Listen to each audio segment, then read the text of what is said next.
One. Hello, everyone. Hello, and welcome to today's show. Tonight, joined by my co-host, Tank. If you want to give an intro, you can.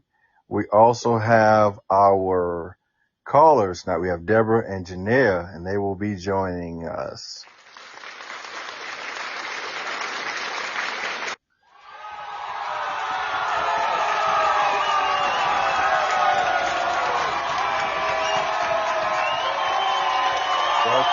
Welcome.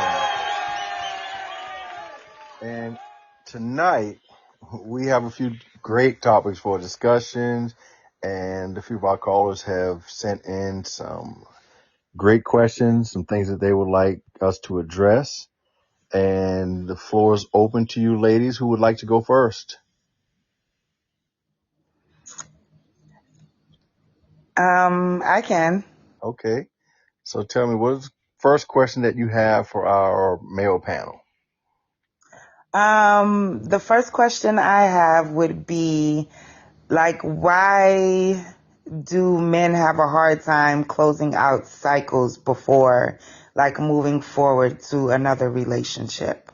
So when you say closing out cycles, please be a little more specific here. When you say closing out cycles, and we've been asked in another episode we talked about men healing, and we tried to explain that healing is pretty relative, right? So healing for you is not the same as healing for someone else. And some men, well, people in general, I think, prepare themselves to exit a relationship, right? So until you're actually in that space, you don't know what it's going to feel like. But for the most part, like if I'm about to get out of a relationship or break up with someone, you put your next person on layaway, or you start preparing yourself mentally and nothing else to exit the relationship. So that type of healing is not the same as the person that was blindsided, the person that was engaged and found out they were cheated on, or the person that was married and found out their spouse had a baby by someone else. Like that type of healing is different because, you didn't prepare or wasn't planned for. But when you talk about finishing out a cycle, what are some things in specific that you would like to see done, or that comes to mind when you say finishing out a cycle? So things to the extent of, let's say, something as simple as a marriage, right? And I know it takes two, right, to, make that happen. But a lot of times I have met men who are still, when you meet them, the act is single. Everything about them, what they're portraying is singleness. And it's not until you really, do your due diligence to ask these questions where you might get that answer and I'm going to give you an example. Are you single? Yeah, I'm single. Oh, okay. You married? I mean, no, not really.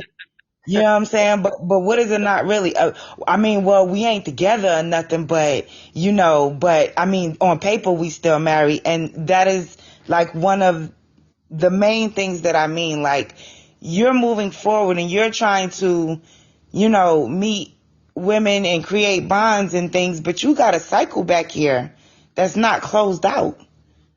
And Do you in want a a lot of long ways answer? that can Do you want a long bleed. answer or a short answer? I mean, I'm here for the answer, that period. So. So the short answer is fear. Mm, It's fear. They don't fear mm. you. They fear the consequences of being honest. They fear the outcome. So that is why they lie. That's why men lie about the situation. So it's like there is something you said, right, where you displayed your morals or your values, and they were under the impression that you're good with them as long as they're single, but you're not if you know that they have other obligations or attachments, right? 100%. So if I say, you know what, I want to get with her. So she's not going to do it if she knows I'm married. So what's the only option for me to get with her? So it does show an attraction, but it also shows a level of selfishness, right? Because they're putting Mm-hmm. their wants and their feelings ahead of yours. Because when you lie to a person, you're basically robbing them of Right. making a decision. Yeah. So, but it's just fear, you know. Hey, I wanna, but I know if I'm honest, that's going to put an end to everything.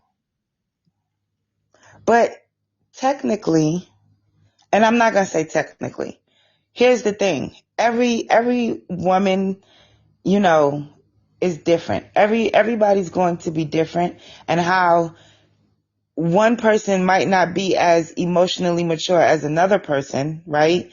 You might get a different reaction because maybe it's the honesty that you hold in that moment that actually makes her even consider, okay, well, he was honest about They're this. not going So, to take that okay, now chance. my next They're not taking question. that chance, and I'm just telling you, they're not taking that Okay. chance. So it's like I know where you're going with this. Yeah. The old folks say, I heard you when you pulled up. Some women respect the honesty, right? Some women respect the Yeah. honesty. It was like, yo, if all you want is sex, then let me know that all you want is sex, you know, because I Right. probably wanted the same thing. And, but they don't want to take that chance, Yeah. you know? You sound like you got something to say, Janaea. Yeah. That right there is a touchy thing. Mm-hmm. Because my perspective, I respect the honesty. I feel as though, let me pick my situation.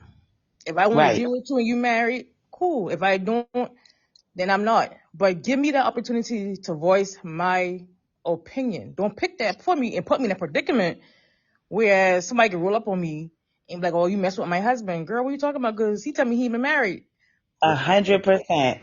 So I 100%. mean, we adults. So let me choose that. Okay. I don't mind being a side piece. I'll do that. There are some people like that, not me, because I Right. stingy. I want all the time, so I ain't got time for nothing. So, but at the same time, if you trying to get out of a situation, maybe I could be your friend until you get out that situation. Like it can work out so many ways if you just be honest. I think. Some people, hey, and I believe you, Yeah, I agree. Go ahead, Tank. but in the meantime, we don't want to take a chance of us losing that opportunity while we're trying to wiggle out of the situation we in. So we Yeah, and try to I know keep. understandable because I have a Yeah. friend right now in that same predicament. Uh-huh. But Cause it's But that think man about go. crazy. this It's for a crazy. second. If I can say this really quickly, but think about this, Tank. You don't want to take the chance to lose out on, I'm sorry, you don't want to take the chance to lose out on what exactly? Because are you just not trying to lose out on the ability to sleep with her, right? No, just keep it. Or No, it's do not you just a sex know, thing. huh? It's not just a sex thing. That's what It's I'm just like saying. That's why I was no, gonna it's like let all me right. finish the question. I So is it that?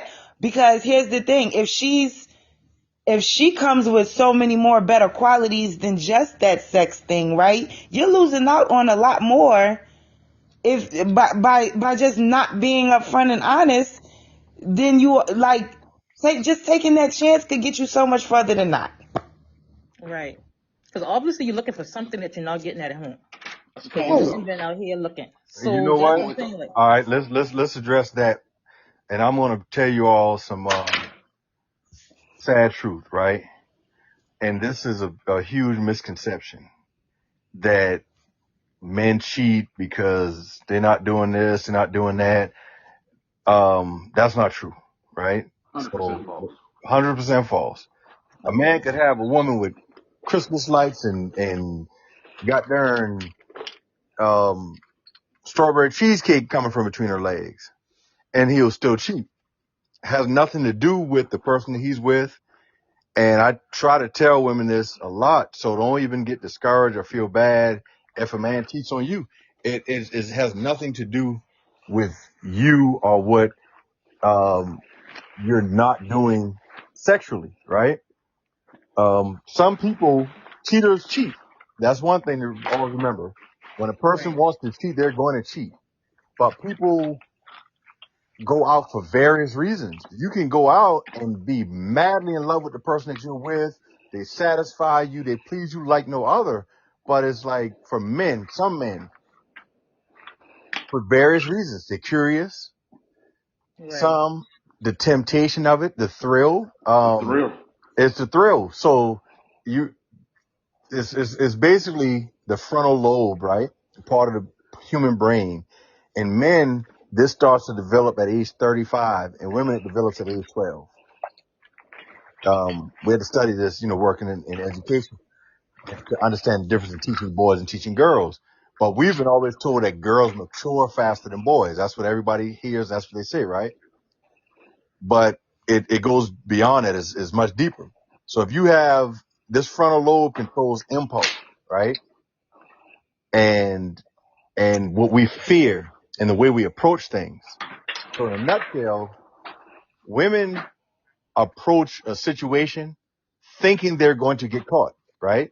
So they take all the precautions. That's why they're like, oh, women cheat better. No, you're more prepared. You think you're going to be caught. So you're playing these scenarios in your head. What if this? What if that? So you cross all the T's, you dot the I's. Men approach danger thinking we're not going to get caught. We're not going to get hurt, right? Right.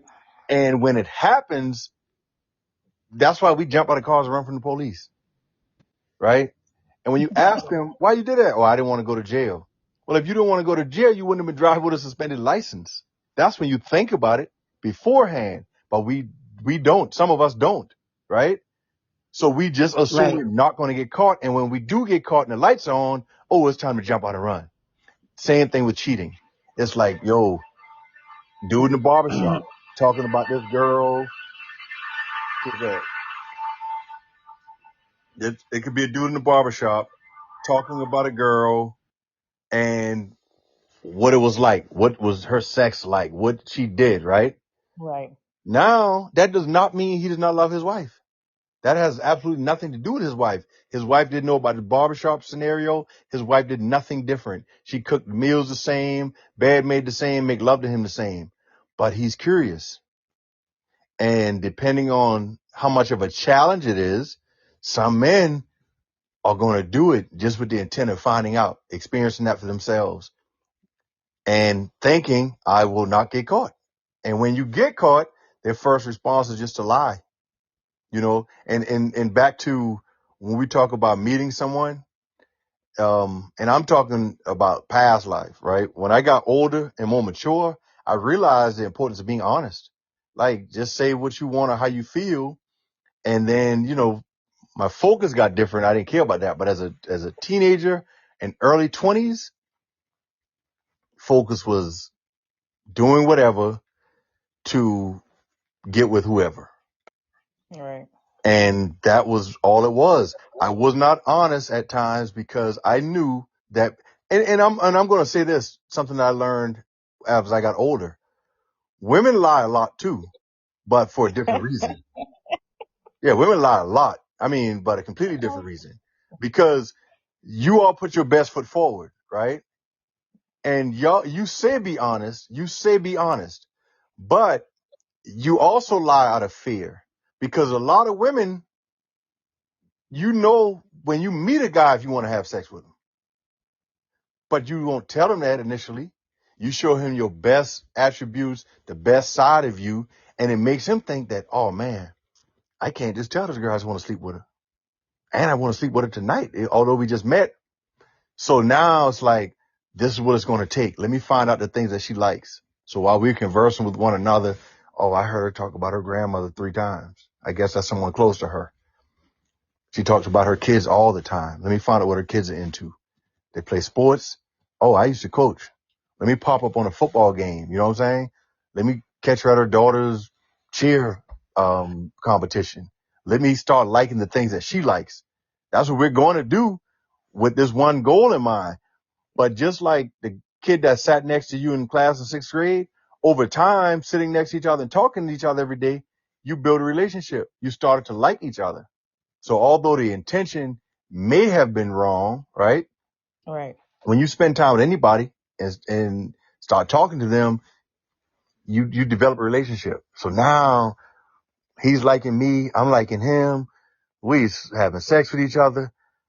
in the back of my mind, I know something ain't right now. He missing every Sunday around church time. Okay. He can't call me until After 9, before 8 5. before 5, 8 a.m. on his way to work. He calls me and talk to me until he claim he's at his son's practice or whatever. I don't hear from him again. You kind of know what's going on, right? Right. So you are fully shocked, but at the end of the day, I think that's what is rooted in. And when we talk about being honest, I think that women have to start themselves with being honest. Like, yo, this is what it is. If this is your situation, you can tell me, you know, and that will create another avenue of clear, honest communication. I'm sorry. We have some callers in today, and to our callers, if you want to say hello and welcome, there's a chat feature on the bottom. Please chat. Please share with your friends. Invite them in. If you have any questions, and what we're talking about today is men being open and honest, and some things that women can do to assist and help men have an open and honest dialogue. A brother just joined us. Kurt, welcome. We have a few others that joined in. Again, welcome. I cannot see your name because you come in with an alias by default unless you update or change it. But let's go to our next question. Deborah, do you have a question for us? I think your microphone is muted if you're trying to say something. Or Janelle, do you have another question for us?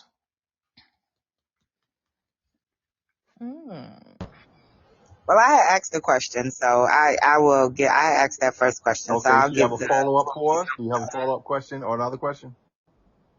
I mean, it kind of all fell in line, which was the why is it so hard to be honest, like up front, versus after the fact when stuff didn't hit the fan. But so we kind of touched on all of it. So yeah, that was more or less the follow up question. But I did want to add to what you said, as far as like some things that women can do to make it easier for men to be honest. Yeah. I definitely feel like what a lot of women don't provide is the safe space for that to happen. Because maybe you've already let the judgment in before you even took the time to, really just sit back and be open to a conversation with no expectations. I agree. If that, so that is just one thing that I feel like women can get better at. Is really being able to walk into a situation. And my mother doesn't like when I say that, like, don't expect things from people because, people are going to be people. So if you walk into a situation with no expectations, then you're less likely to get hurt because you allow for yourself to just go through the motions. And if you're smart enough, then you're asking the questions that you need to ask depending on where you're at in life and what you're looking for. And you should be able to discern by the answers that you're getting whether or not that's a situation you want to deal with or not. That is true. So That is that's true. That is just my true. take on that. But I just want you all to consider that sometimes when we talk about this honesty or dishonesty, that you all create that because of the perception that you give, right? Like, I am holier than thou, or this is sacred, or, I mean, just various things. So if you have that and it's like, oh man, I have to be a certain way. I've been in those positions.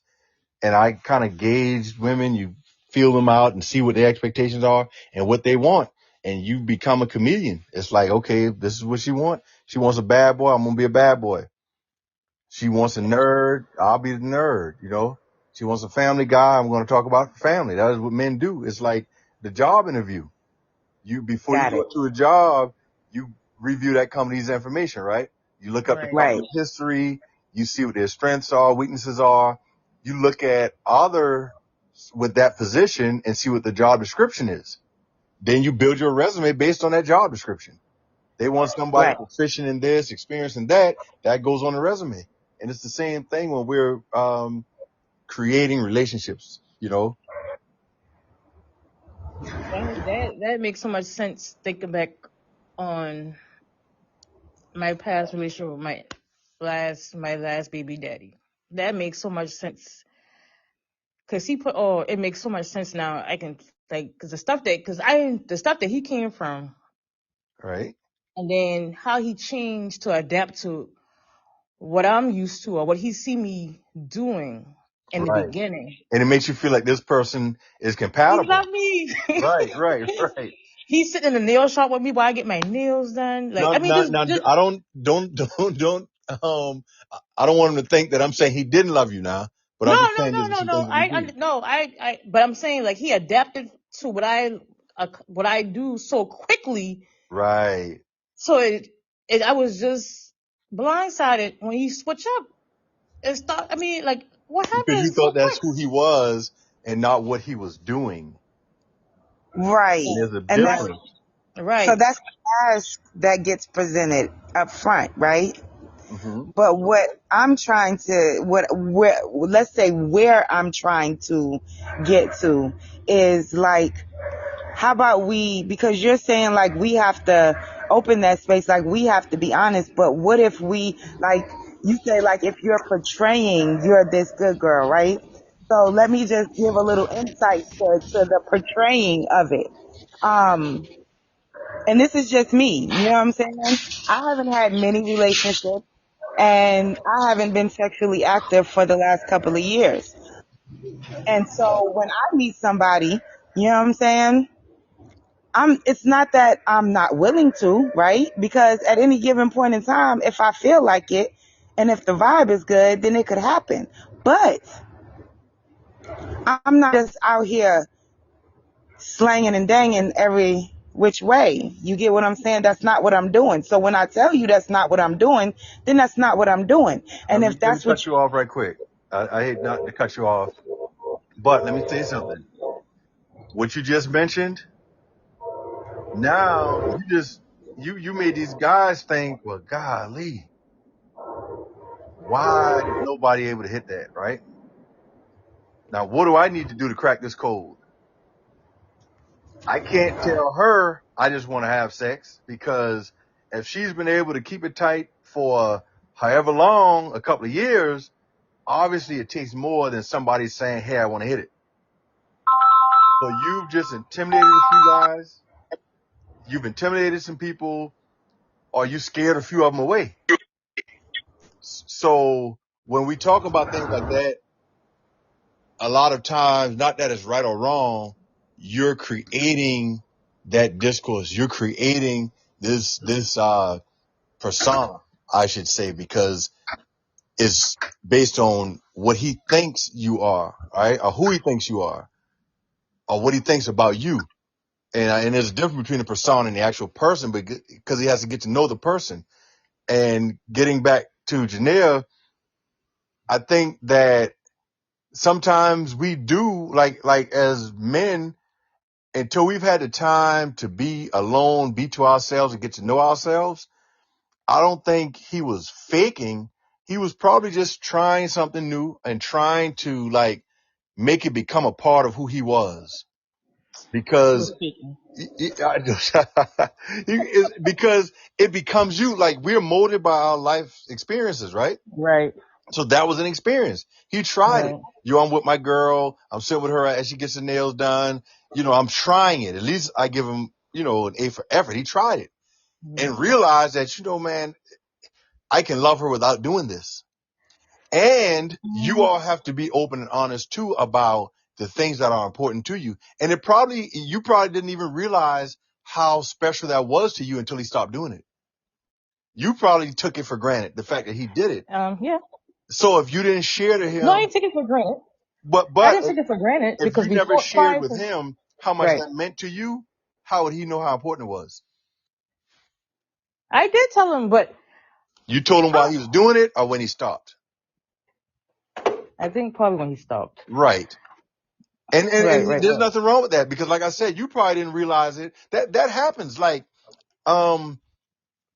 I've been in situations like that where I didn't appreciate something until it ended. But Right. when they were doing it, it was second nature. It was natural to them, so they didn't realize how important it was, right? But Yeah, exactly. That but makes sense. right, so they didn't realize how much that meant to me because I didn't realize. But when it ended, I was like, this is what I miss most, or this is Right. what was important to me. I didn't care about X, Y, Z. So communication is very, very, very important in any relationship because people think that what they think is important sometimes is not that important or it's not even important at all. I've dated someone that was self-conscious about their weight, and I had to tell them, man, I'm from the country. You know, you got to be two something to do something. We don't even deal with skinny women. So like, and I remember pulling pictures of all these beautiful girls from the country, from our town, that some people might think are overweight, but they're beautiful, right? Just to get that person to realize and understand that that is not important to me. I've never been a shallow person and caught up on physical attributes for two reasons. One, we don't control that. None of us went to a store and picked how we look. We didn't pick Exactly. our hair texture. We didn't pick our skin tone. So many things we did not choose. So our values should be intrinsic and instead of the exterior values. But some people, that's all they look for. They have kids with somebody because of curly hair, because they're tall, because they're light skinned, whatever. Right. And the second reason I don't care about things like that is it changes.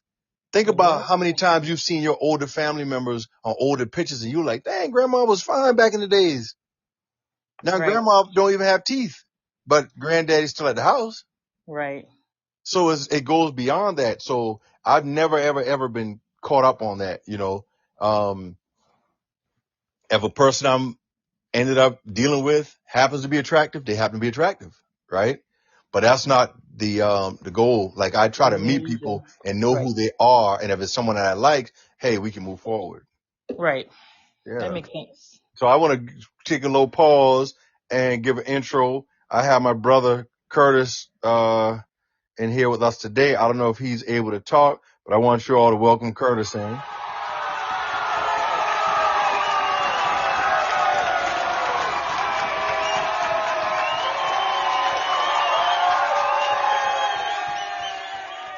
They got a little carried away. He's not that special, but he's all right. But bro, your mic is muted. If you're trying to talk, you can join in and give a little feedback on our questions. No, man, I'm trying to pay for some stuff in this grocery store real quick, man. I'm gonna talk when I get in the car.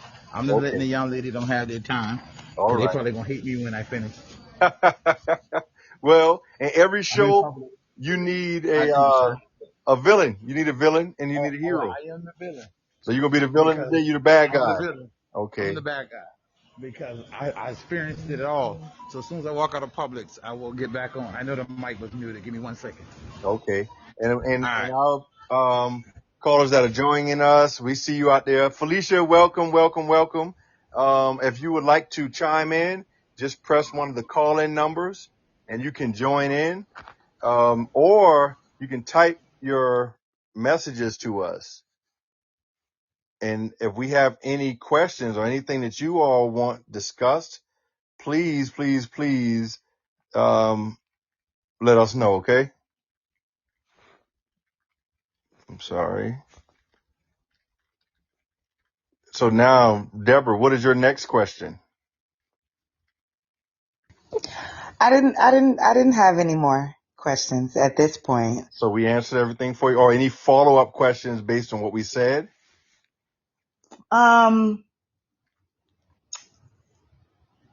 You did say that, like, I guess I gave the impression, right?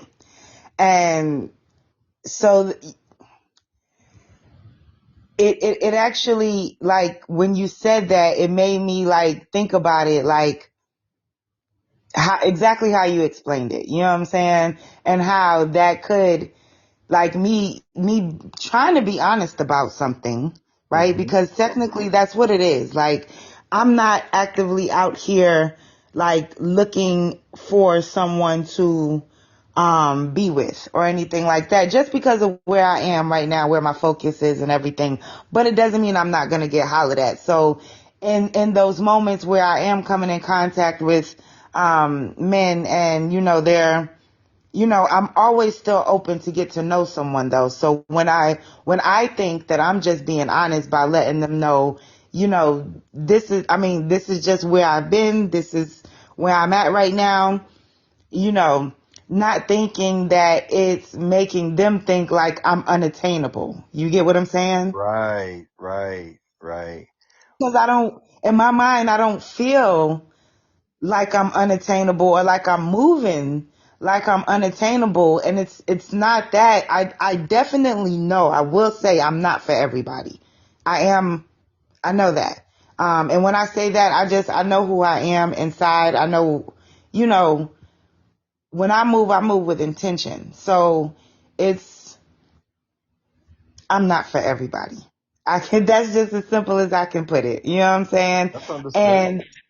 And so when I am, I just didn't look at it like that. I never looked at it like I'm being looked at as unattainable just because I choose to not engage, sexually for however long.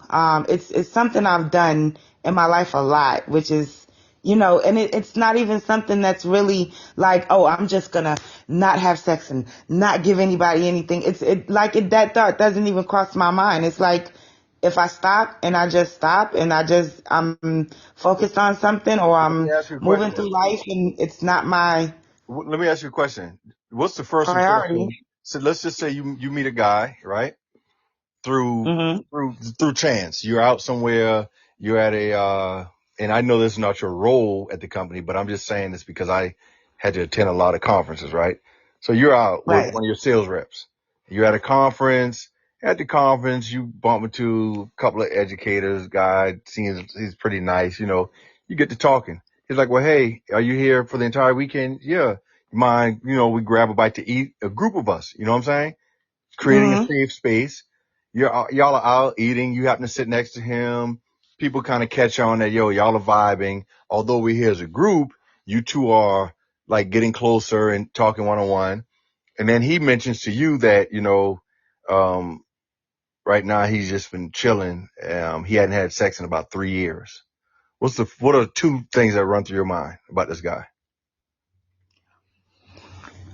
For me personally, I'm gonna be impressed.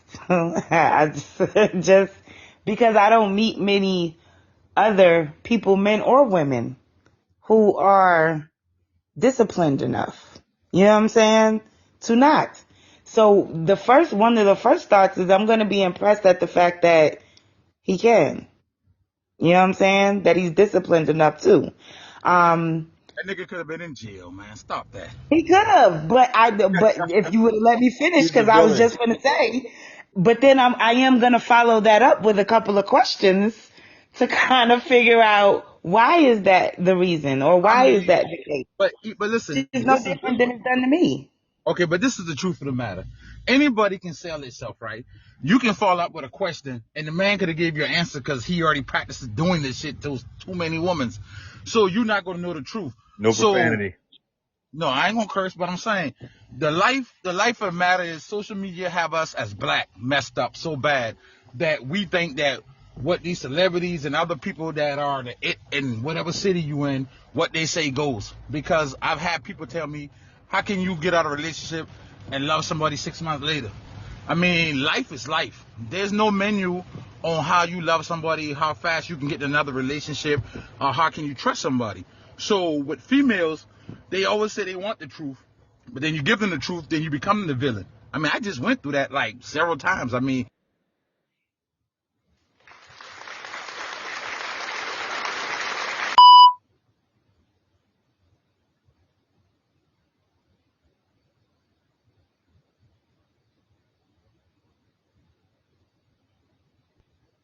Go ahead, Deborah. Okay, I didn't know if he was still talking. He stated his piece, and he said he's playing the role of the villain today. And I just asked, what do you think about the guy? I Like he says, he hadn't had sex in 3 years. But initially, you didn't think about prison, right? You were impressed. You felt like it took a level of self-discipline, right? So yes, but again, That's a good thing. like I was saying to Curtis, hold on. Hmm. Like I was saying to Curtis, though, but I am still gonna ask some questions though, right? I'm not just gonna just sit there and be like, oh my gosh, I'm so impressed. He's so disciplined, and then not follow that up though to kind of figure out, well, what? And I'm not gonna ask questions to interrogate him, but I just want to let me find out where his mind is at. Well, I said it's a good thing because typically we internalize, right? We analyze things from our space, from where we are at the time. So the fact that you were impressed because of his ability to demonstrate that type of discipline, it tells me that your abstinence is based on discipline, right? Mm-hmm. In contrast, some people may think that, oh, you know what? Someone else did this because if I was saved, right? Then that's Right. the space that they're coming from. That's what they're thinking. Like, okay, they did this because they're saved, or they saved themselves from marriage, or from a biblical perspective, you know? So, and it's funny because like Curtis was saying, like people could think about different things. Like, hey, man, is this, Right. like, what's the reason? Why is she doing it? Is she doing it because she's scorned? I wouldn't think about That's somebody what I get most. Honestly, being that's what I get most. right. Okay. That's always the perception first and foremost, is that someone hurt me. That like, who hurt you? Right. Is this person healing? Um, Right. are they abstaining for multiple health reasons? But why can't I just be smart? Because it's natural to have sex. And that's what a lot of people do. A lot of people have sex. People have sex. They have a lot of it, and they've been having it for a long time. And it's just Right. like buying a car. You're not going to buy that car. You ain't test driving that car. So people use Mm-hmm. that as the same thing. Like if I date a girl and I gotta wait a whole year to have sex, then what happens when we have sex and she don't like one position, or she lazy, or she ain't spontaneous, or she don't want to try different things? Then I feel like I done bought a lemon, because I should have known this like up front. Like, hey, you don't like sex, you don't like trying different moves, then I can move on with my life. But if I done wasted a whole year and we're exclusive and you, and then we do have sex, what is the sex garbage?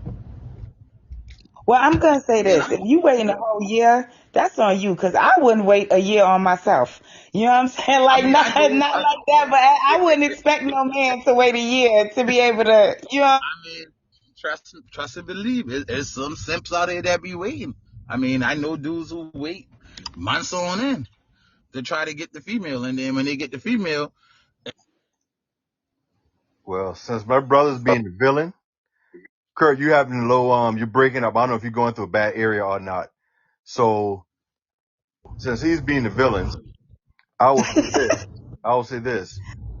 I don't have a problem waiting because I guess I have, low expectations, if that's the way to put it, right? In other words, I never had bad sex.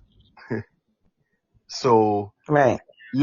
and if it's someone that you're wanting to be with and they want to be with you, I think that if you all have decided that, look, we're going to be together in this capacity, they might be willing to try different things. You know what I'm saying? Mm-hmm. Like, that's just what they do nowadays. I hear them young boys talking about the things that they do. And I think that if you all agreed and it's like, okay, we waited until this time, they might be willing to try within their limits to please you with what they're capable of doing. You can't make if a person don't know how to backflip, you can't make them backflip for you. Right. Right. 100%. But they may try for the sake of the relationship, like, hey, this is the person that I'm with. This is what they like. This is what they're into. But it also comes back to communication. Because if you don't communicate what you want and what your expectations are, there's no way for them to just know it, Right. Yeah. Mm-hmm. Right. Now, And it's easy to communicate. Like I don't have a problem communicating. I don't have a problem telling you, and here's the thing. It's not like I meet you, and as soon as I meet you and I shake your hand, I'm like, yeah, my name is Deborah, and I ain't had sex in so long. Like, that's not how that's happening. You know what I'm saying? But if we get to talking, right, and the conversation leads there in any way, and that's a question that's asked, then I'm going to tell you. I'm not going to not tell you. I'm going to let you know so that you understand kind of where I'm coming from and, whatever. But for me, it's more of a intellectual type thing. You know what I'm saying? Like, I can't go to the club and meet a guy and take him home, but I could probably go, somewhere where I'm sitting down and I'm chilling and I'm able to have a nice conversation with someone, and this man mentally stimulates me through this conversation, and we done sat here and talked for 6 hours. You get what I'm saying? On a whim. Like, that's probably the one I'm gonna go home with if I decide to. You get what, like, on a whim type thing. And that's good that you're able to communicate that. You are, and some people have problems communicating, not because they don't want to. Some people just don't know how to. And the fact that you're able to say that, I mean, that's a good thing. And so tying back to the purpose of all of this, right? We're talking about communication, effective communication, and the importance of communication. And I want to thank you ladies for being open and honest yourselves and acknowledging certain things, because typically whenever we talk about how women are equally responsible, right, for this communication barrier or lack of, rarely do they accept responsibility. It's just always the men this, the men don't do that, the men should do this. He should have said that, he should have done that. But I want to thank you all for taking a different approach, an approach of accountability, I should say. And then they come with growth. Well, with me personally, Mm. because the relationship I'm in now, I'm learning to listen more. Oh my God, women know how to do that? What? And listen, I mean, because I guess because maybe because the guy is older, well, like 3 years. Okay. But I just think certain people bring certain things out of you. Mm-hmm. And I think he's bringing A more mature version. I don't have to be so hard. Like, I don't have to figure stuff out. Like, Oh, that's good. He's allowing you to be a girl. yes, like, this thing is different. It's scary, but I'm trusting the process, because it's very, very scary, because you've never been there before. Never ever, right? Never ever had a man. Because before I even started talking to him, before we even met, I remember my stepdaddy passed away, and he impacted me tremendously. That was the best thing that ever happened to come in my life at a 13-year-old girl. He was everything. So I remember praying and being very specific on what I wanted in a man. Someone like him. Yes, like, I detailed everything, and it's so crazy that this man I'm dating now is just like my stepdad. I say, I wish you could have met my stepdad, because all down to the same football team, like, it just his mannerism. Oh wow. Just everything about him is just like my stepdaddy coming back to life. And I just be sitting there, just be looking like, man, this is my stepdad. This is what I needed at this time in my life, right, for me and my kids, because he does not impact me. He's impacting my kids, and none of my kids have a good relationship with their daddies. None of them. So he's come in from the get-go. My baby girl basketball season started. He went and got 2 pair of Jordans for her for basketball. My daughter, my son left to go to be a merchant seaman. Or I know you gonna be stuck in the room. You don't have no check coming in. He had $200 to get you straight. I'm like, damn, what has man been all my life? Like, I mean, he just stepped in and doing these things willingly. Right. I'm happy for you. I'm happy for you. I'm happy too, but I'm scared. Very Like, much I don't so. want to mess it up. Like, I'm scared. Like, I'm like, I don't want to mess this up. So I'm just gonna give you a little word of advice, Janaea. Please. Don't get in your head. Just don't, baby girl, don't get in your head, because what you are experiencing right now, right, is what a lot of us look for, and when I say us, and I can only speak for myself, but as a woman who has always done for herself, I've never had a man come in and take any type of leadership in my life. No, anything. Like, I don't know what that's like. I have never experienced that. And though I was raised in a household though, where I watched my grandmother allow my grandfather to take the lead, and I seen and understood what that dynamic was like, and I want that dynamic, but I just haven't come into contact with someone I'm confident is able to lead, right? So being that you have that, allow for it. Don't get in your head and don't mess it up. And Just I've go done it a with couple of times. I'm like, man, this is too good to be true. Right. And I'm like self-sabotaging basically is I've been doing basically. Right. And I had to sit back and I had to go talk to one of my aunts. I'm like, man, I gotta calm down because I'm so used to being messed over on. I used to know man coming in and Yeah. Don't appreciate it, and accept it for what it is.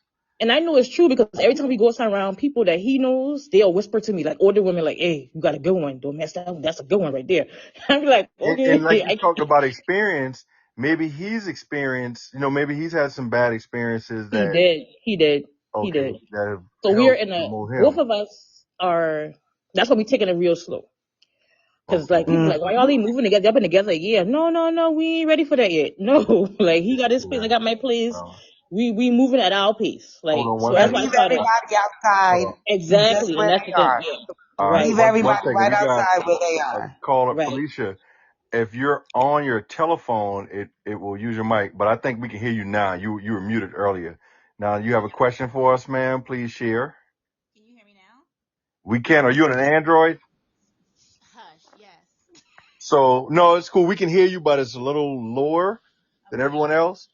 And that's just something with the podcast. It does that with Android phones, but I can't hear you.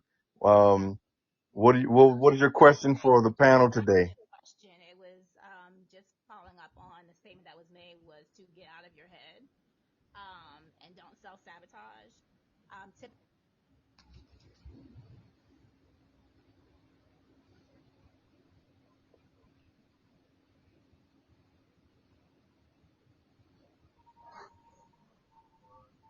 You went out, Felicia.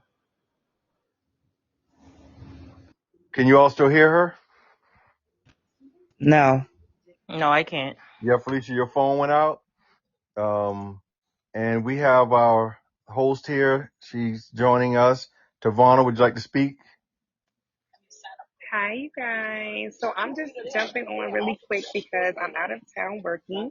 So I just wanted to jump on real quick to say hello. So I'll be here with y'all for a little bit. Okay, thank you so much. Okay, Felicia's having a little technical difficulty. I'm sure you can see her message. This message is for you, Janelle. She said, do not self-sabotage and stay out of your head. And it sounds like she's speaking from experience right here.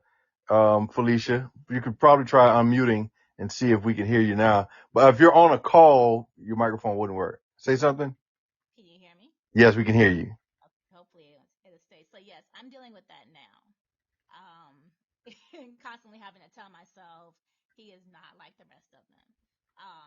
And constantly having to be like, no, that's trauma. Like, the difference between what's in your head and what's in your gut. So if it's not a gut feeling, which we all know as women, like we have women's intuition, so you know what that feels like. If you're not feeling that, then you're in your head. So stay out of your head. That cool, Janelle? Because you don't want to mess a good thing up, right?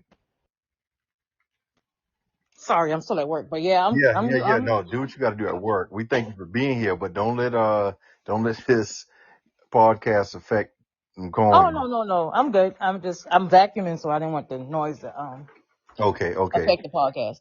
But no, I'm taking it slow and I'm staying out my head. I am. Yeah, enjoy it. And here's advice that I like to give to people, right?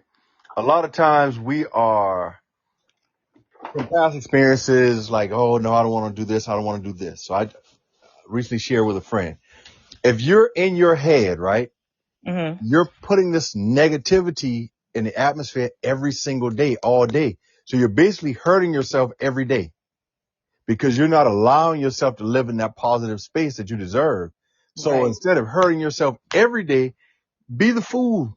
Go all out. You know what I'm saying? Be in love. Because what if he's lying, right? Okay, Right. you're hurt, but you only hurt once.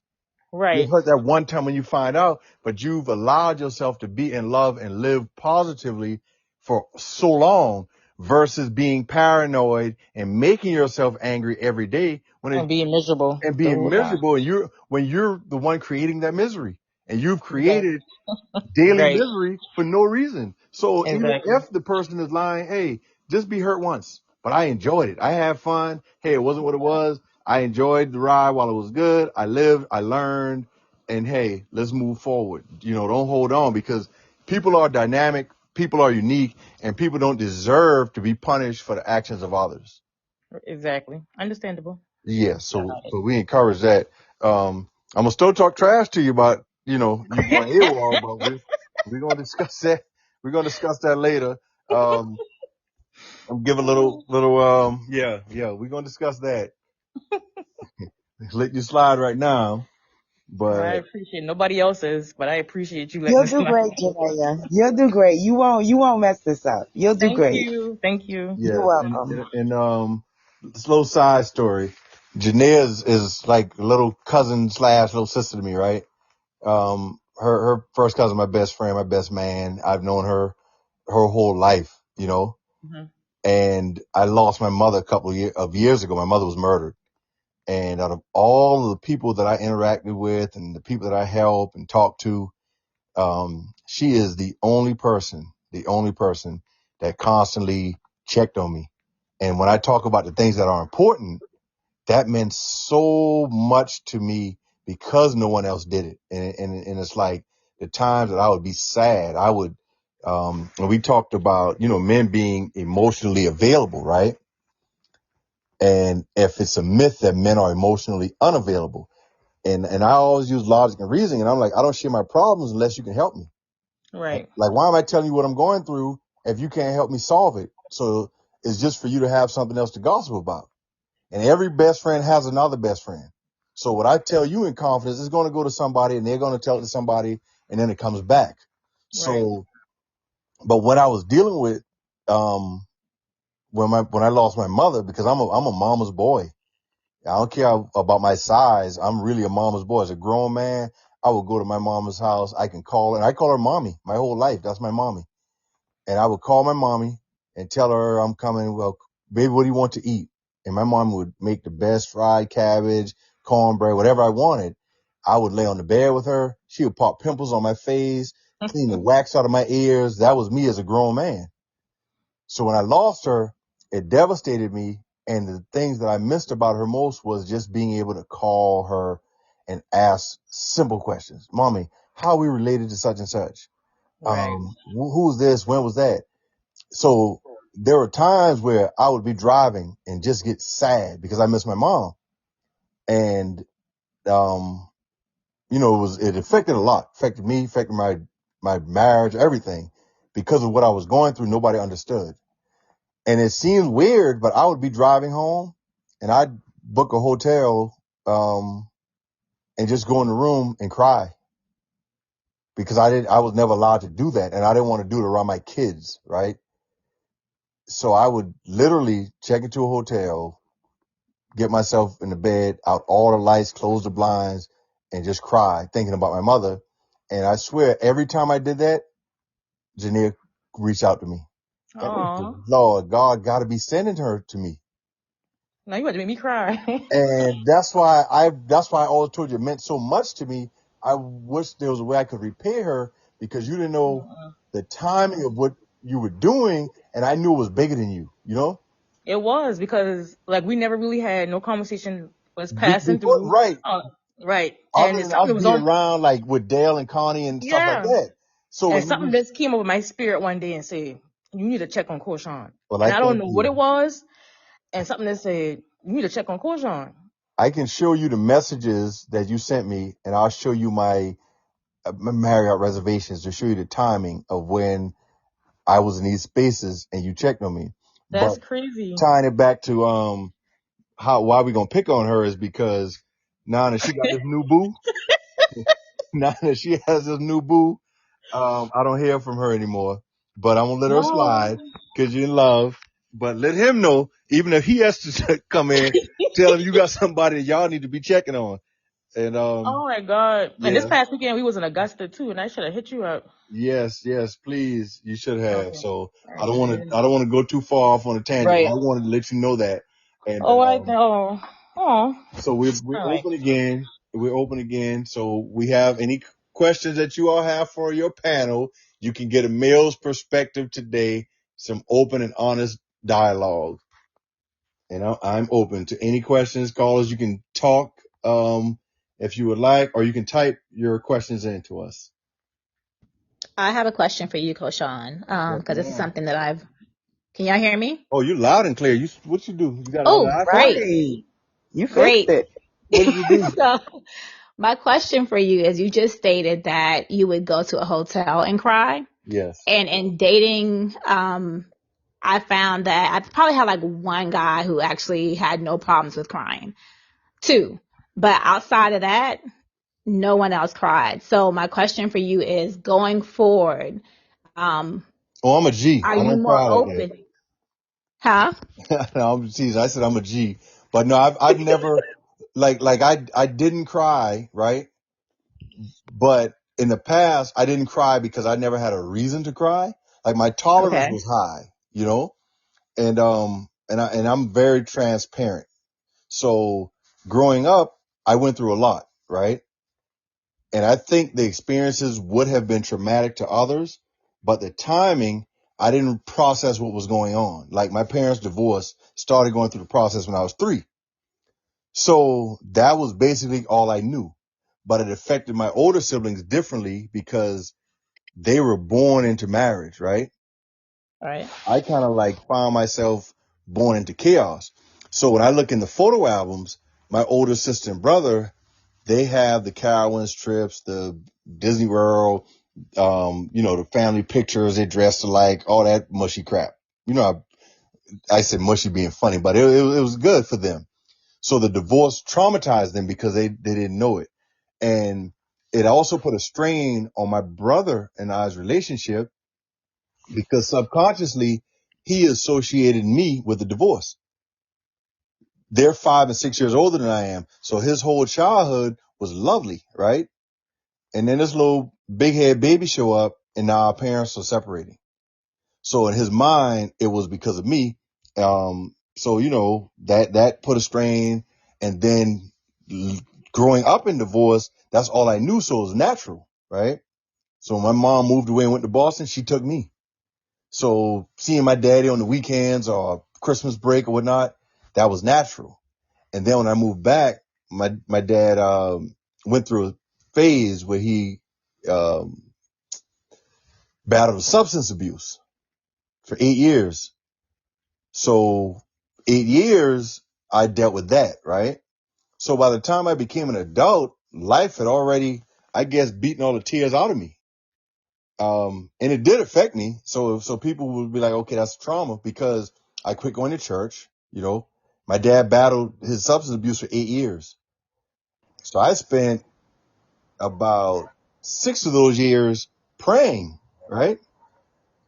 And eventually got to the point where I was like, well, prayer doesn't work because he's still doing this. You know what I'm saying? So I knew that it had to be another solution. Prayer in church was not it after 6 long years of doing it. So all those things were like, it changed who I was and how I viewed life. And when I became an adult, I was a father at a young age. I had my son at 19, right? So that changed who I was and what I had to become.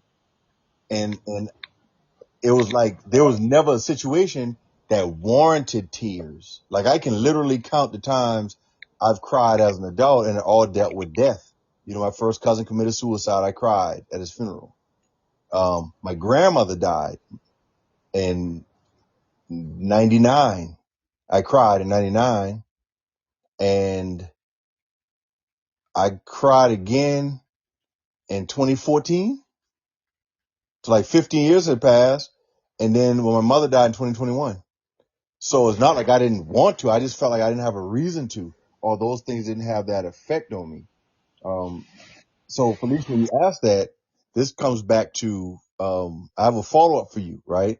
Because women love to see that emotional side of men. They like to see the vulnerable side of men. They like to see men cry. They like to see men open up, right?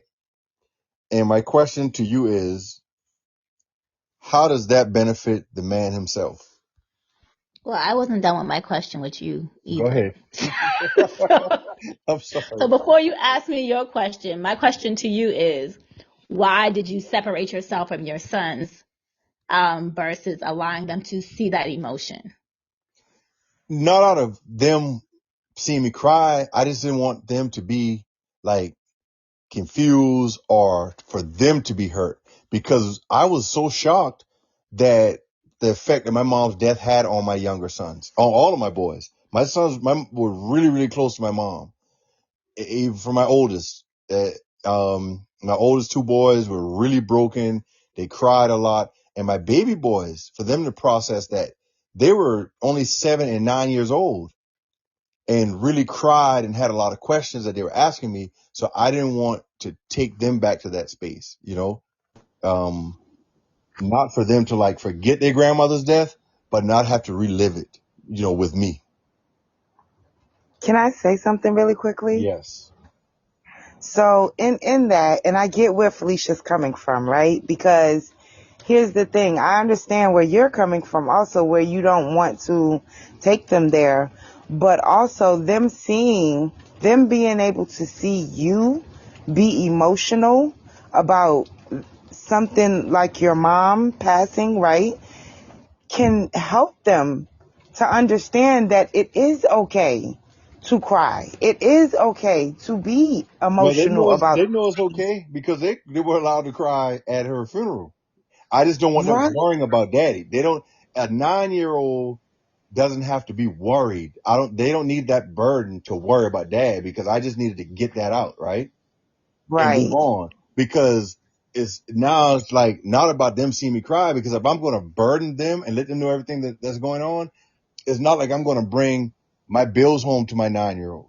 I'm not going to bring a tax bill to my 9-year-old. I'm not going to bring right, a lawsuit for my business. I'm not going to bring a mechanic bill for $13,000 to my kids. So it's not about them seeing what I'm dealing with or what I'm going through, right? So that's how I looked at it. They don't need to see the things that I'm going through and put a burden on them and be stressed out. It's like the child whose mom is always complaining about the bills and the lights being out and this and that.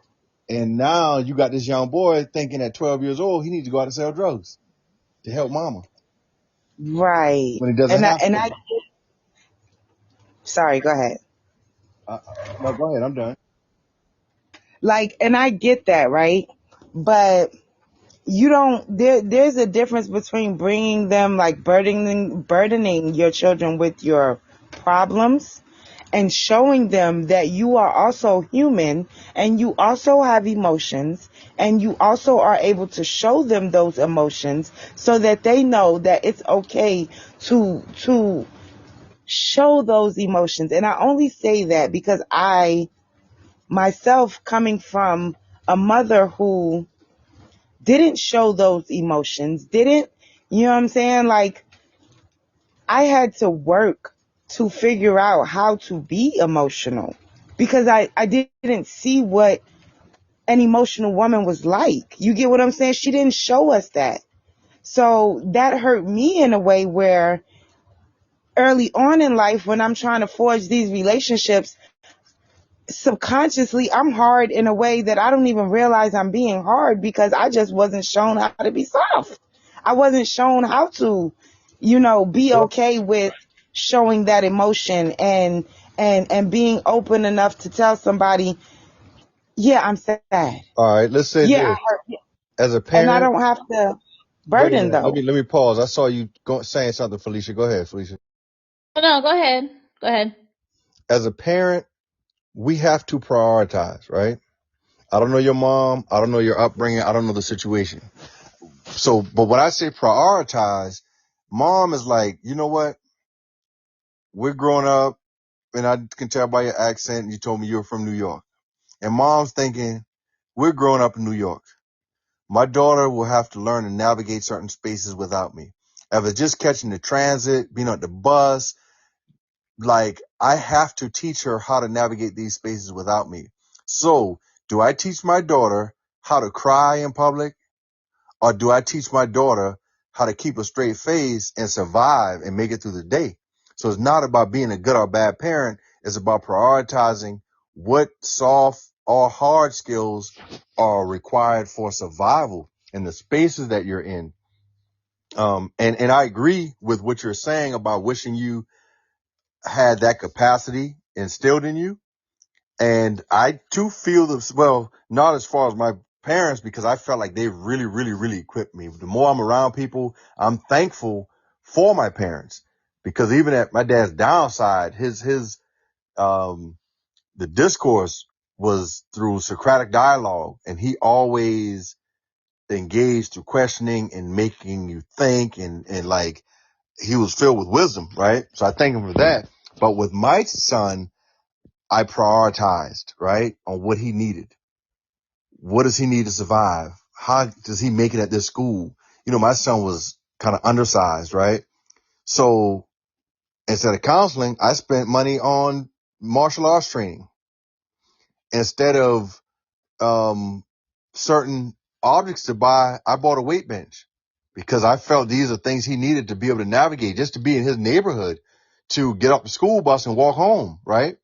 These are things that he needed immediately. But also, as a person that's able to be honest with themselves, I knew that I needed to get better in those areas, right? Communication and being emotionally available to my loved ones, not just in a relationship, but to my children, my niece and nephew. So I've done some research. And I also want to mention to you all, I'm starting a All Pro Dads chapter, right? And this is a company founded out of Florida. Tony Dungy is their spokesperson. We can look into that later. But what we work on is having and fostering, developing, and sharing the skills required to foster a healthy relationship, right? And one of the things that I had to learn about is finding these conversation starters, right? Because as a parent, we're routine. Like, hey, how's school? What were your grades like? No trouble? And it's kind of like routine and negative. So I learned about some meaningful conversation starters. Like, who did you look forward to seeing today at school? Who was nice to you today? Um, if you had the opportunity to teach your class, what is something you would have done differently, right? And these are things that I found, surprisingly enough, that my kids are really engaged in, right? And they think about it. So I'm working, right? I'm a work in progress, and I'm trying to get there, but I don't think that we should criticize or ridicule our parents for not being able to do those things, because when we grew up, one, they didn't have the internet. They didn't have access to the resources that we have. And they didn't see the need for a lot of these things because we weren't allowed to be emotional and soft back then, you know, but it is needed. And let me get off my box. Go ahead, Felicia. I think you said a lot. So kind of tying in what both of you guys said. So our parents weren't able to because of the time that they grew up, right? So you've been mentioned like us having to be taught how to survive in a business setting, but again, we didn't turn it off, or we still like we haven't turned it off when we get home. So like I wasn't until I got to college where I realized that I wasn't a crier. I had a friend who was in college and she'd be like, Fee, it's okay to cry. And I'd be like, no, I'm not going to cry. And she'd be like, it's okay. And so it took years as like I was a full adult before I like starting to.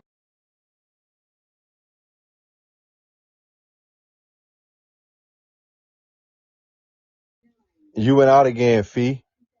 I don't know if you got a call or something. Probably came in. Can y'all hear me Probably. now? Yes, we can hear you Yes. now. You said you became Okay, so I think a it's what public happens when my dollar. phone blacks out. So what I was saying is kind of tying it back into the conversation about turning it off and turning it on when you get home. Like I was an adult learning how to manage my emotions, or at least being okay to cry. And that then ties into your relationship. So one of the conversations that I recently had with my friend is he said women always say like we want to be soft. He's like, but y'all really don't. And it's not that we don't want to be softer in some situations. It's just how we were raised, that you hold your own, you do all these things. And again, if we're not learning how to cry at home or to be softer at home because we're always having to show up a certain way, then sometimes that's presented in our relationships. So my question to you then, or the men on the call, is how do you then combat that? So we learn not to cry as women, or, because we have things going on. And it's like my mom always said, never let them see you sweat. So I've also applied that to relationships. So how do you fix that? I'll chime in and let's Tank. Do you want to handle this one, Tank? Say that question one more time. I was reading something. My bad. Say that question again. How do you fix? So I was basically saying like women have to be hard in the business setting, and we also haven't learned how to turn that off when we come home. So one of the conversations that I recently had with my friend was that women say we want to be soft, but we aren't. And so like how do you combat what we trying to do like in a business setting where we're having to show up and be present and not let somebody see us sweat?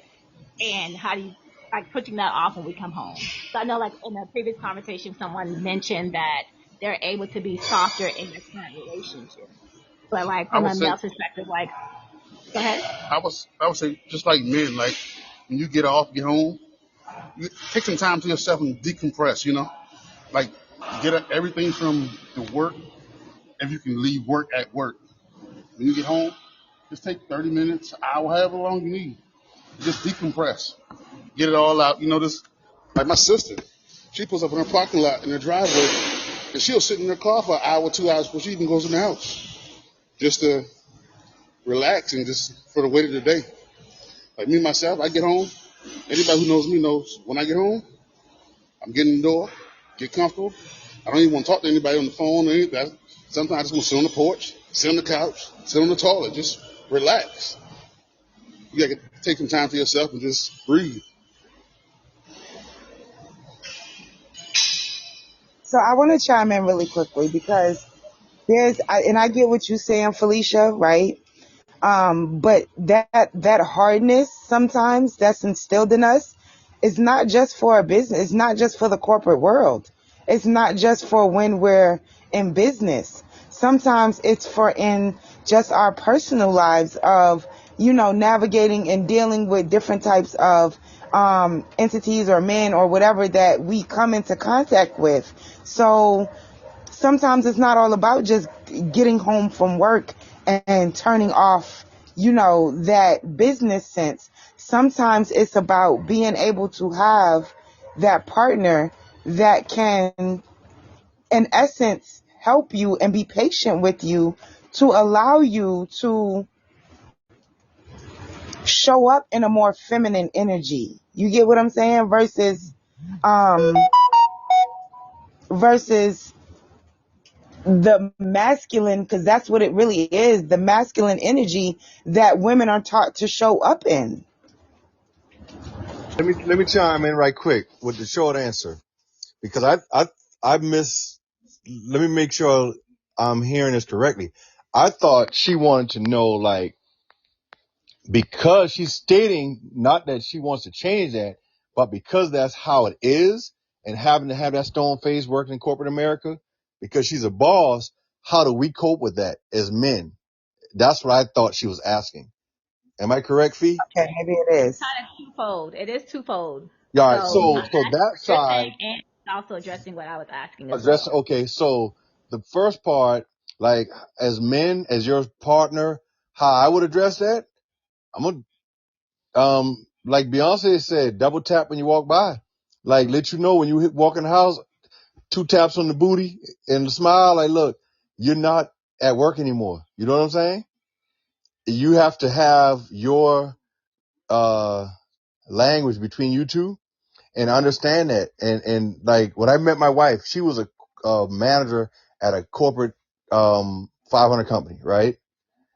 And also she worked around a lot of engineers all day, people that, in my opinion, lack social skills. And like you said, in your role, when we have to wear the pantsuit and we have to be this way and everything is like a logic table, if then, I had to remind her, right? So you come home, first thing, hey, let's take your shoes off, rub your feet, relax. Like Tank said, let's wind down. And you have to just remind her that, hey, I'm not those folks at the job, right? But at the same time, I want you to understand that, hey, I understand why you are the way that you are. I understand why you have certain qualities. I understand why you talk a certain way is because that's what you're accustomed to. That's what you do at work all day, right? And just being understanding and being able to communicate, openly communicate. That's the most important thing about it. But I agree that that's required. I wouldn't want you to get rid of that. Because if it's a skill that you know that you need at the job and it helps you, you have to continue with that. You have to maintain that because, you know, everybody in certain spaces have a degree, right? So the degree is not going to get respect. Everybody has a job at the company or you wouldn't be there together. So there are other qualities that you have to develop and things that you have to display to get the respect that you want or to get your point across or to get your job done when you're in a certain position. But I'll pass the mic. I haven't heard from Curtis in a while. Did y'all run my brother off? Villains don't last long. They always lose out in the end. So the villain role when it slipped away from him. So Fee, did we Yeah. answer your question, Fee? Yes. But also tying back, I think it was Deborah who was speaking when she said, like, we don't turn it off. Like, we didn't know how to, like, turn it off once we got home. Even so, like, and not turning it off. Shoot, I forgot my question. And not turning it off, like, we basically show up hard I'm at gonna reiterate home. what I said if it makes it easier. Yeah.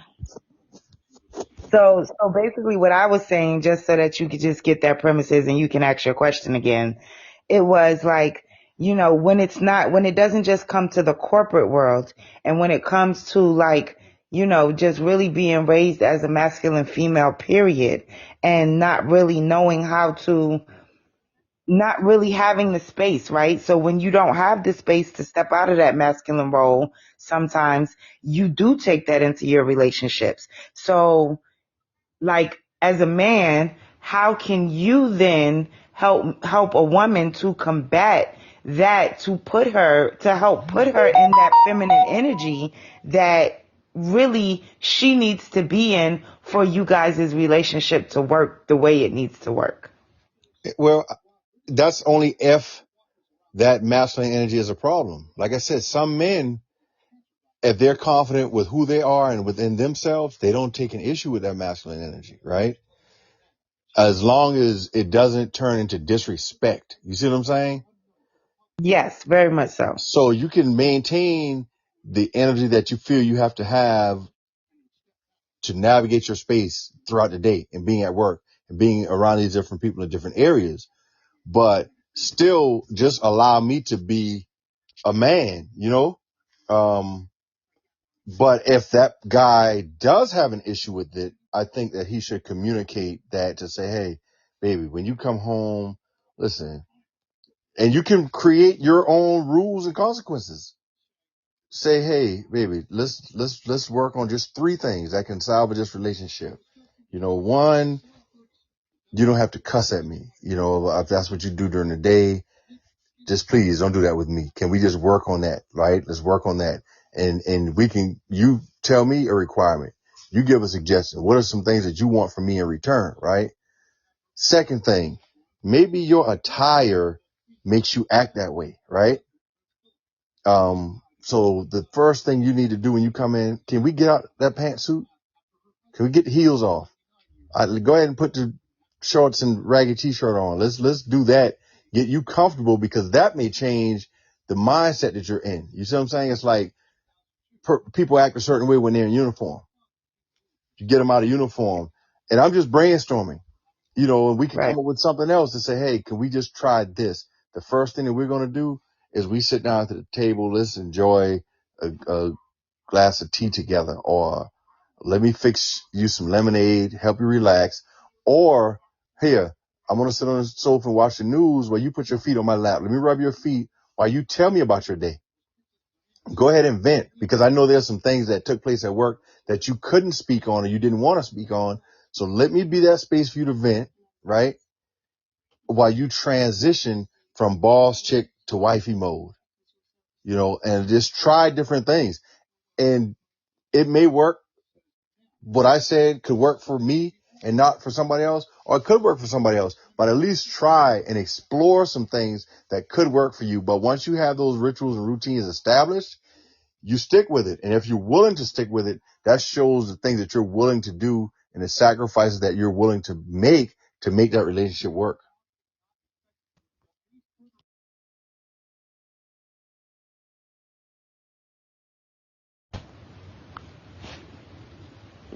Did you hear me just then? No, I didn't hear the last thing you said. Oh, I was saying, that makes a lot of sense, so, thank you for that insight. Yeah, I've been in a couple of relationships, and, just, most of the people, because I met them in college, were women with degrees, and, I've dated principals, dentists, some are lawyers, so I understood what it was like. And also educators.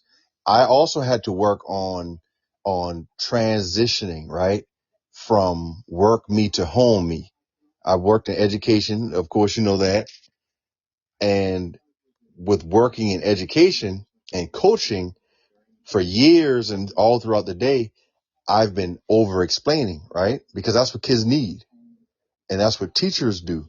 Even as an administrator, I have to explain, I have to break things down. When you're coaching, you have to explain, you have to break things down. But think about coming home to an educated woman with multiple degrees. They get offended by that. Don't talk to me like I'm dumb. I'm not one of those kids. So I had to learn that, you know what? I'm talking to someone with an expanded vocabulary. I'm talking to someone with multiple degrees. So I have to transition, but I also apologize and let them know that, hey, I've worked around these kids all day. This is what I had to do all day. And depending on the topic, you can't take a person's intellect for granted or make assumptions, because some people ask me to break it down. Some people think that if you talk on a higher level, you're being slick or you're a fast talker. So again, it ties back into the need for effective communication. Let me know what level you're on. Let me know where you like to be met, or where you want, this discourse. How do you want it to take place? What language are we speaking in? And once that's communicated, things will go a whole lot better. And I'll pause. The floor is yours. No, that made a lot of sense. That made a lot of sense. There was one question I did want to ask though. And this just kind of ties back to when you were talking about like your mom and how you said that it affected your marriage, right? Do you think that not being able to like cry, like, I don't know if you were still married when your mom passed, but if you were, right, were you? Let me ask that first. Oh, yes, I was. Okay. So do you think that not being emotional, not allowing your wife to even, help you through that process emotionally, right? Because if you were getting hotel rooms to go cry, then I would assume that you were not leaning on your wife as your partner to really help you through that space. So do you think that hindered, like, was that part of what hurt your marriage in that sense? No, I felt like I tried to lean, but it wasn't sincere. Like you can tell Okay. when something's sincere when it feels like a person's reading a script. You see what I'm saying? Yeah. And like I talked about Janaea reaching out to me at that time, like that was sincere, right? There was nothing to benefit, no gains for her doing that, but it's different. And then I like to observe people without being prompted. So if you're concerned about how I feel, I shouldn't have to come to you and tell you how I feel, right? If you really care about it. Because if I'm talking to somebody, like if I reach out to Fee, if I call Fee, what's going on? How you doing? If I care about how she's doing, I'm going to ask how she's doing. How's your mom? Okay. How your nieces and nephews are doing? These are things that I'm concerned about. I don't have to be prompted to say, oh man, I'm worried about this. Oh, I have to call and check on my mom and I'm playing follow the leader.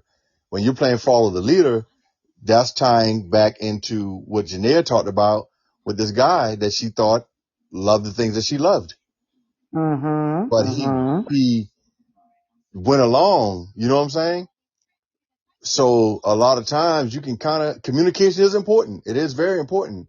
But in certain aspects, you can just sit back and let a person be themselves and it'll let you know who they are. And it's not about good or bad, and different does not have to be bad, right? Because we were all raised differently. We had different morals. Our compasses are set, differently, right? But certain things that you may want to see, you can just sit back and observe and see how that person really feels. You know, if a person comes and checks on you and, hey, how's this? And if it's important to them, they would constantly think about it just like you do, right? And Right. and something like that, you know, like we all have one mother. That's it. And my mom was murdered. It's not like she just died at old age or natural Yeah, cause that of was death or very anything like that. unexpected. So yeah. Yeah, very unexpected. Like that's life altering and life changing. But let me take a pause and go ahead. I see Tank is lit up. Tank, what you got to say?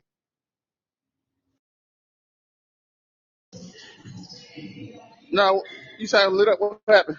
Why they light up? No, we're talking about your microphone. I thought you had something to say. Oh no, no, that was an accident. If it didn't. Okay, go ahead. Then you can mute it. It sound like you're in a gym or a bar or something. Jim. Oh yeah, okay, you can mute it. And Janaea Fee. I do have another question outside of this. I'm not sure if Janaea has something to tie into this part of the conversation. Go ahead with your question. We can swing back through. Okay.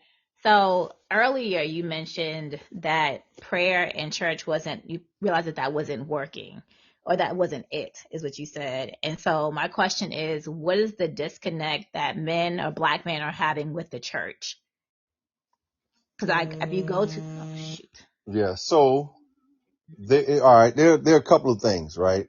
And I think it depends on where you are in life and how we were brought up and taught about the Bible in church from, you know, just relatives, ancestors, grandparents, and various reasons. So, you know, I owned a barbershop and I used to talk to guys about this all the time. Like we would just trip and talk about church hurt or what happened in church or why did you like ease away from church, right?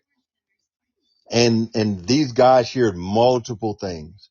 One of the common things, and I had to tell them that maybe they're going to church looking to be better, but people felt like they were judged by church members, right? If you didn't grow up in the church, they look at you as a heathen versus the kid who grew up there, was on the junior choir, you know, played the drums, uncles, deacons, grandparents, ministers, whatever. They're viewed differently, right? So that created a lot of tension and anxiety among people that's trying to get into the church. Another thing was seeing what the people in the church were doing. So I try to tell them, like, nobody's saying that they're perfect because they go to church. They're just trying to get better. They see a need for forgiveness, right? And that affected a lot of people because, okay, if I'm going to this church and I walk in the door and I know I'm sleeping with 4 married women here, why am I here? I know this dude right here is selling dope. This dude is number runner. This one got the gambling house. what is this? I can stay home and do this, right? Also, when they look for outreach from the church, it's like the basket goes around every week. And not that they're entitled to see everything, because some things happen that they don't see, but some people want to see. What is the church doing? Oh, I had an auntie in need. Her house burned down and she still lived with my grandma. You know, we putting all this money up every week. The church could have bought a little single wide trailer or something. Like, the expectations aren't being met when it comes to that aspect of it. And, you know, I've learned as I grew older that some people, it's like, are we praying for forgiveness, or should we be praying for deliverance? Like, if I'm going to ask to be forgiven for sleeping with this married woman, but I'm going to go back and do it again next week. So every Sunday I'm asking for forgiveness. I'm just hoping I don't die in between me having sex again and coming back to church next Sunday, if I'm thinking about eternal life and going to heaven. Because why am I doing it? Right? And do we really think that that's all it takes to get into heaven, is to believe that a man got nailed to some wood that we never met me? The people that were there don't believe he was who he said he was. You know, that's why Jews don't believe in Jesus. You know, Mary and Joseph were Jewish. They were there, and they didn't say that this was Messiah. They say he was a child born that told the truth. And during that time, if you told the truth, you were a prophet. So Jews felt he was a prophet, not second coming, right? So there's doubt when you start studying other religions. But do we really think that all it takes is to say, oh, he died for me, I believe that, and now I go to heaven? I can lie on a person, I can steal, I can commit adultery, I can have hatred in my heart, I can do deceitful things, I can do whatever at the job to get a corner office, but because I said, man, got nailed to a cross for me, all that goes away, right? So when you have a certain level of intellect, there's no logic in religion. So the lack of logic and reasoning itself pushes people away, not from being spiritual, right? And thinking there's a higher being, but not following what we were taught or how it was taught. So it just multiple things that basically steer a lot of guys away from the church itself. And it's like, once you've prayed so much and nothing happened, some people have experienced miracles, and they don't care what you have to say. God is what did it, and they're going to die with that, right?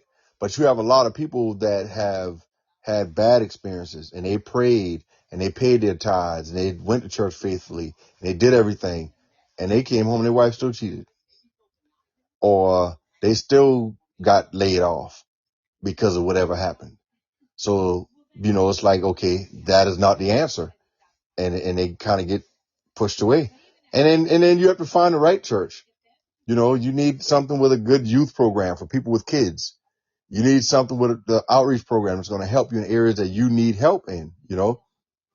So it's probably not just away from church altogether, just getting away from that traditional Southern Bible Belt church where we hooping and hollering. You got to wear your suit with your long bow tie and Stacey Adams shoes, and, you know, the women with the hats and the slow singing and the clapping and all that stuff. That traditional, it kind of ease away from that. And I hope that answered your question. It did. Thank you.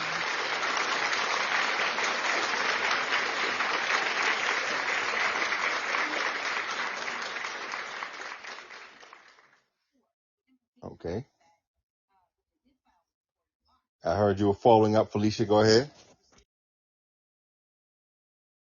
No, I said you did answer my question. I was telling you thank you. And next, Tank, what do you have to say about the black man getting out of the church? And Curtis, I can't believe they just left me hanging, man. I thought they had my back with these questions. I'm in the church to hear a good sermon. That's Curtis, you're breaking up. I mean, Tank, you're breaking Tank, you're up. breaking up real bad. So I don't know if you're on the gym's Wi-Fi or not. you hear me now? No. I'll come back on my Yeah, you're really And breaking I just up. wanted to chime in and say it's not only a male thing moving away from the church. I think, because I moved away from the church myself as well. And I did that at an earlier age, and that was something that um, me and my grandmother had to sit down and discuss extensively when I made that decision because, she wasn't happy about it. But when I, explained to her my thinking behind not really wanting to be in the church on a regular basis and go to church every Sunday and every Wednesday and every Thursday and, every Saturday. Like when I expressed to her, like, my reasoning and all of that, like what I loved about my grandmother was that she was really open to accept and hear my perspective. And even though she didn't like it, she still supported it. She still supported me making whatever decision I needed to make for myself.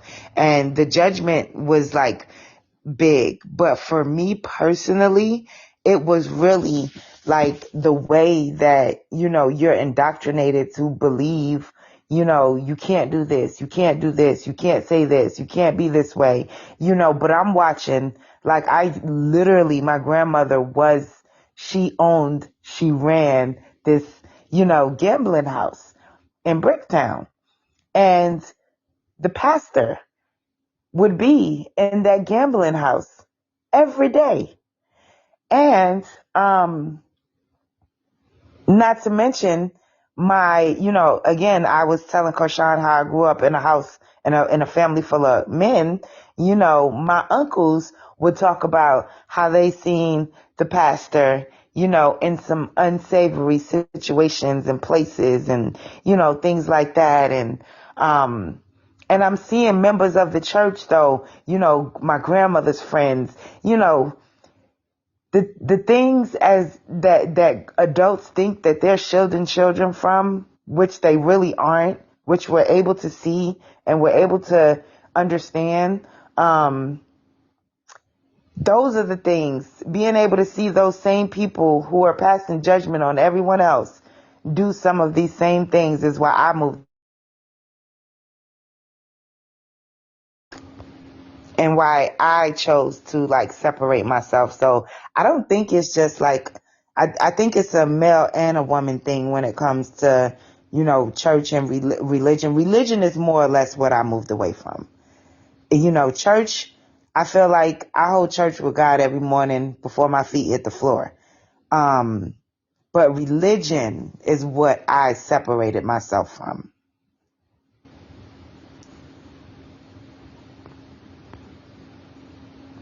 And that was just my take on that. That's a good perspective. And the thing about this is good. We are all over, but I like it because these are questions that need to be answered and things that are on your mind, Now, who has the next question for us? Since I'm in the hot seat by myself today. Right, you have no help today. Hey, that tells you I can handle it. You know what I'm saying? I just want to thank y'all for this conversation today. Hey, you ain't helped me 2 weeks ago. Well, everybody was complaining about my cell phone because the Androids, for some reason, they play a whole lot lower. Mm-hmm. And Blame your Android, not that was the everyone's, because issue I last have week. one and I don't have that problem. Blame your Android. Right. That was just an issue on last week, but this week I'm good. I got the iPhone and everything's good. But I can handle it. I'm here for it, And y'all ran the villain off, man. My bro was trying to be the villain in the situation, and y'all got rid of him.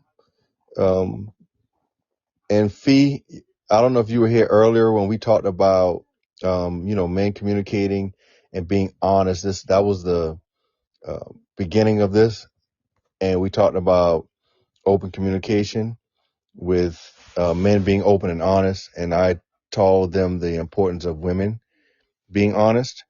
and being conscious of the persona, that you put out initially. And that is very, very, very important, just to keep that in mind. Don't make the men think that, hey, I require this, I need that, I'm not settling, blah, blah, blah. And then you get upset because you find out that he went around the corner and grabbed some low-hanging fruit, and then you want to come back and say, well, dog, if that's all you wanted, you could have been honest and told me. So sometimes our communication, the indirect communication, is more effective than direct communication, because I shouldn't say it's more effective. It could be more harmful because it's implied instead of stated. So it's like you leave it up to their discretion, their judgment on what they think you want, instead of just coming out telling them. I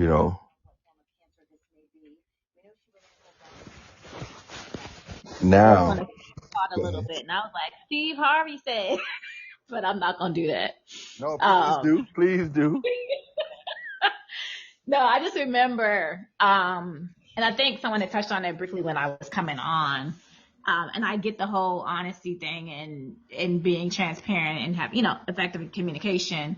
But like, I also think that sometimes when you tell someone exactly what you're looking for or what you want, or what you're expecting.